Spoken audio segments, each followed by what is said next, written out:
All right, I'm going to take a personal view. As often, these are my views and views alone, and to the look at the characters I've seen on and offline in life, and there's three categories I've seen so far.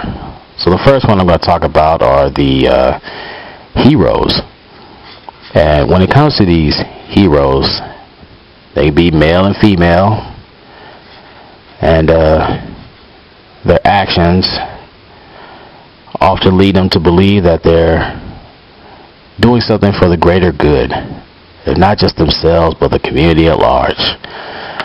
And the sad part is that most of these heroes are really defined by reality as simps, manginas, and the various enablers that contribute to the problems of today. Yes, there are female simps. I wouldn't know what to call the female equivalent of manginas, which is under discussion, but they are out there. These are the ones that take on things that are impossible and expect to make something great about it. Now, I'm not going to harp on individuals who actually become successful when taking on the impossible. And there are many scenarios that come under this definition.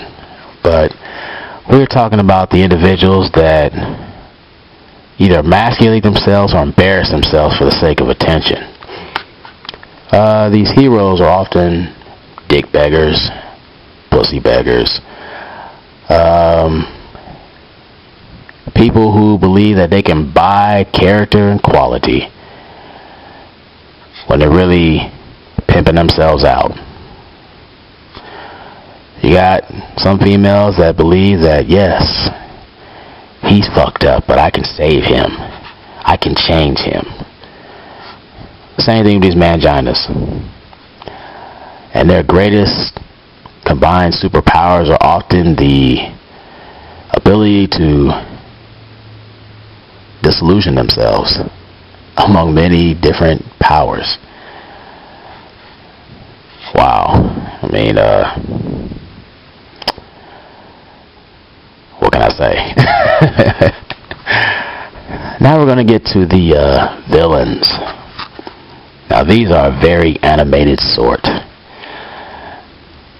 because the vast majority of these villains are often individuals that have either shoddy facts or they have nothing at all, and their messages are inundated with shaming tactics and drama-inducing material.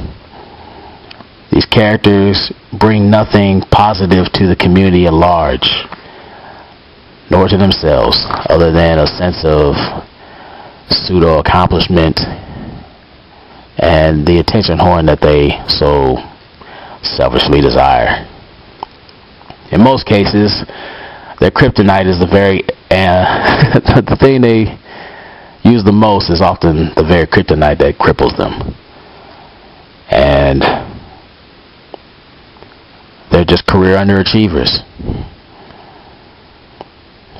For example, you're looking at the Pink Pachyderm Sisterhood, or the Sparkling Vampire Camp, or the rest of the assorted collections of genetic backwash that litter every medium and society at large, thinking that they're talking about something positive.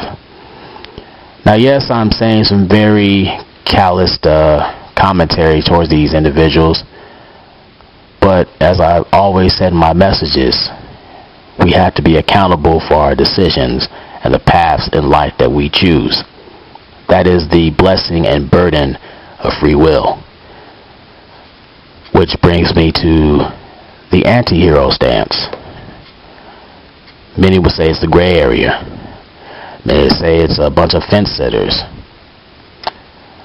But then again, perception is your reality, not the reality of all. As a self-professed anti-hero, I realize that some are beyond saving. In my stance, I often give motivation to most people who get shit on by society. I've had the pleasure to listen to a legion of videos of people out there seeking answers and solutions. Most of them I converse with or leave comments on their page, and they're mainly positive. You know, those people do not need to identify themselves because the evidence is clear. But beside me and beyond me, there are people who actually not just put their words into action. They really bring facts, and they have a sense of credibility about them in everything they do, or at least they aspire to. And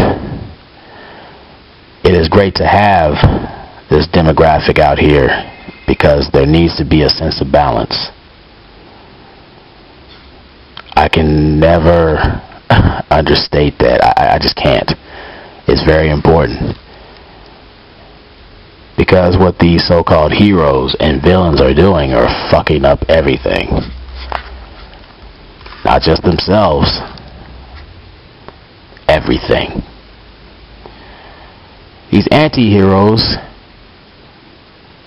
do take criticism. They are able to take constructive criticism. A lot of these heroes claim they do, but these are the first ones who get very emotional at the tip and fly around and end up smacking the building face first or eating concrete. These villains, they come with these monotone monologues and often find their bullshit uncanny and funny, when really it's the same old tired script. You can imagine these assholes as like Marvin the Martian when he's balling his knuckles up and talking about his XB2 space modulator and his plans to take over the world. That type of bullshit.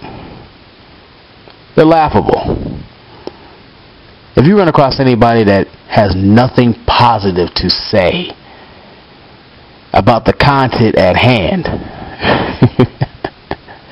not only their attention whore or a waste of space,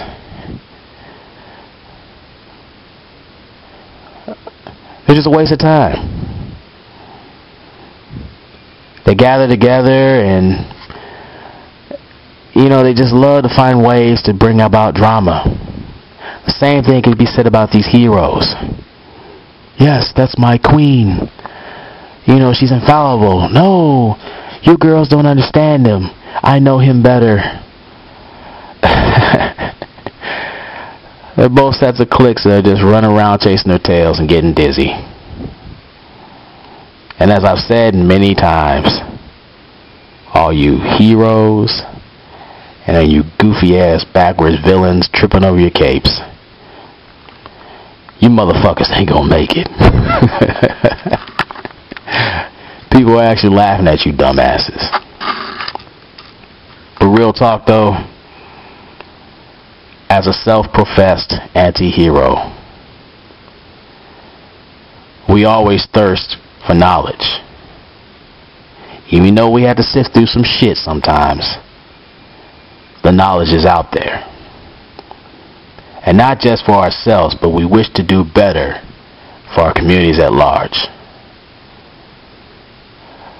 Not to say that we're devoid of faults, but we recognize the forks in the road for what they are, assess the directions, at least take a minute or two or longer, and we proceed forward. We're not guided by our dicks nor mere impulses that the heroes and the villains often subject themselves to. But then again, it's your choice. You walk your own path, as I've chosen mine. Be easy, everybody.